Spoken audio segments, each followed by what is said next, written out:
Bharatiya Janata party के भ्रष्टाचार, कुशासन और कमीशनखोरी के खिलाफ में हमारे कार्यकर्ता और हमारे पदाधिकारीगण ब्लॉक कांग्रेस कमेटी का जो आयोजन है उसमें हम लोग सब मिल के शामिल हुए हैं और धरना प्रदर्शन किए हैं। अब पुतला भी जलाया गया है सरकार का।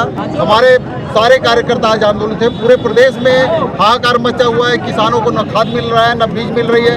हमारी सरकार के समय हम 7 बोरी प्रति एकड़ खाद किसानों को देते थे, चाहे वो DAP हो, यूरिया हो, सुपर फास्फेट हो, पोटास हो या अन्य जो खादें हुआ करती थी वो पर्याप्त मात्रा में किसानों को देते थे, जिससे किसानों को धान की पर्याप्त पैदावार हो और उनको फसल का वास्तविक लाभ मिले। लेकिन ये सरकार आज किसानों को ना खाद दे पा रही है, ना बीज दे पा रही है। ये 70-30 का रेशो बना के चल रही है और जो 1 बोरा DAP देना चाहती है, 1 बोरा यूरिया दे रही है, जबकि वास्तविक खाद की जो ज़रूरत है वो लगभग 7 बोरा होती है। तो ये सिर्फ 2 बोरा खाद देके किसानों को बर्बाद कर देना चाहती है और किसानों का धान नहीं खरीदना चाहती, इसलिए इस तरह की पॉलिसी बनाए हैं। और आज तक आप देख लीजिए सोसाइटियों में कहीं न खाद मिल रहा है न बीज मिल रहा है। किसान आज तैयार है, बहुत सारी जगह एग्रीस्टेक में पंजीयन कराइए, उसके बाद टोकन लीजिए, तब 1 बोरी खाद आपको मिलेगा।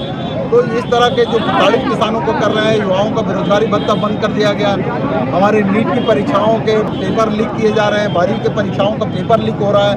ये हमारे युवाओं के भविष्य के साथ भी ये सरकार खिलवाड़ कर रही है। नरेंद्र मोदी जी, हमारे आदरणीय प्रधानमंत्री जी कहते हैं कि सोना का उपयोग 1 साल बंद कर दीजिए, बहु बेटियों की शादी 1 साल नहीं होनी चाहिए। हम मंगलसूत्र देते हैं, हमारे हिंदू धर्म की संस्कृति है कि बेटियों को शादी में मंगलसूत्र दिया जाता है, वो मंगलसूत्र भी मत दीजिए। तो ये तो हिंदू धर्म के, हिंदू संस्कृति के खिलाफ है कि हम उनको मंगलसूत्र तक ना दें बेटियों को।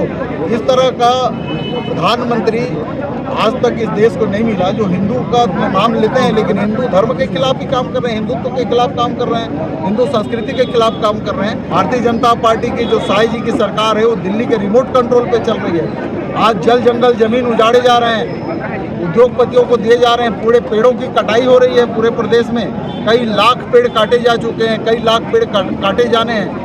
इस प्रदेश को बंजर बना देना चाहते हैं और जितनी खनिज संपदा है उसको भी लूट के व्यापारियों को बेच देना चाहती है। जो काम अंग्रेज करते थे वही काम आज भारतीय जनता पार्टी के सरकार कर रही है। डिवाइड एंड रूल कर रही है, हिंदू मुस्लिम एकता को बिगाड़ने का काम कर रही है, सांप्रदायिकता का सहारा लेके सिर्फ सरकार बनाने के लिए काम करती है, लेकिन सरकार बनने के बाद जनता की समस्याओं का निराकरण नहीं हो रहा है। ये कहते हैं पेट्रोल डीजल को क्यों कम करिए, आप खुद देख लीजिए, विदेश जाना बंद कर दीजिए और तेल खाना बंद कर दीजिए।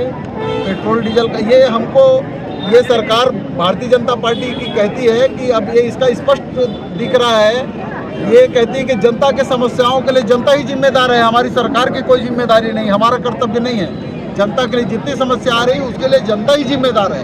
ऐसे कहने वाली सरकार को हटाना है और वापस फिर कांग्रेस की सरकार हमको लाना है।